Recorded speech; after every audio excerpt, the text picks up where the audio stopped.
if ever you wish to buy a diamond that is of a considerable size, go for a round one. That's the best choice ever. For any other cut, you don't get the maximum of the crystal, and you pay much more money.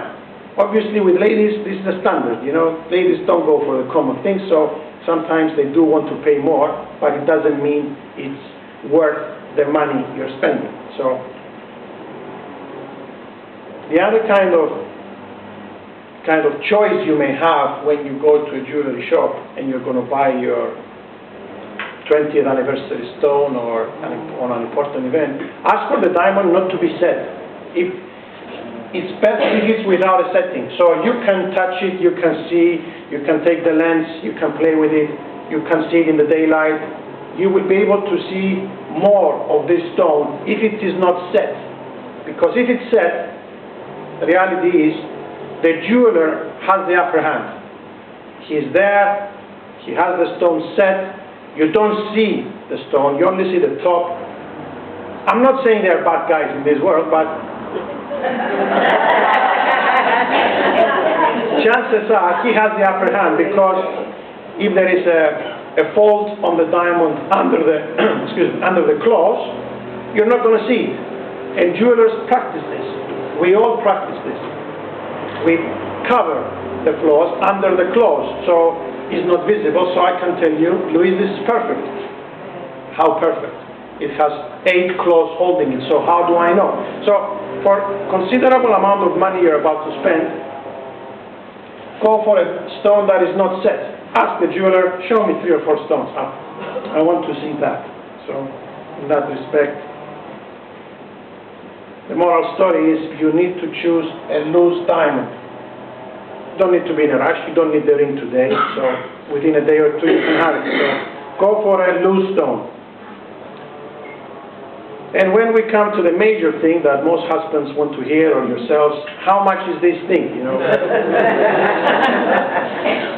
We need to know. A label on a ring or a label on a stone is good enough, but I can talk about Cyprus, or I can talk even about England now, that you can ask for a better price. If you don't ask it, you don't get it.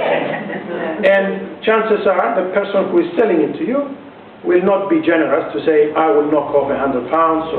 So you need to ask this. Please understand that it's still a business. Yes, it's good.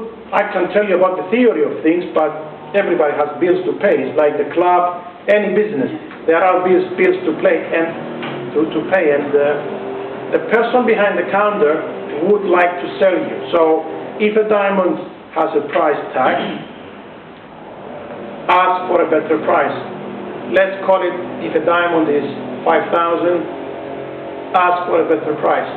Let the guy give you some discount. If you want to insist, start 30% less. Take a wild price and say, I offer you 3,500. Chances are you won't get this. But it shows that you're serious. You're making an offer. It's not as if you don't want to buy it. You want to buy it, but you want a better price. So say, I start at 3,500. Let this person in charge play the game with you, because it's a game. He wants to sell. He's not there to have a nice day. He wants to sell to move on with his life. So by asking a better price, at 30% less, chances are you will get 15, because it's the game of it's the name of the game. Everybody wants to sell. They may compromise their profits. So on a 5,000 stone, you're talking about £700–800. So it's big money, It's another holiday you can have, or a monthly bill. So ask for a better price. That's how it is. And I think that's the end of my presentation. Where do most diamonds come from now? Diamonds come from all over the world. We don't know now where they are from. That's the honest truth. The cutting centers are in South Africa, in Belgium, in Israel, nearby, in India, in the United States, but we don't know from where they are from. Russia has the best deposits in the world. But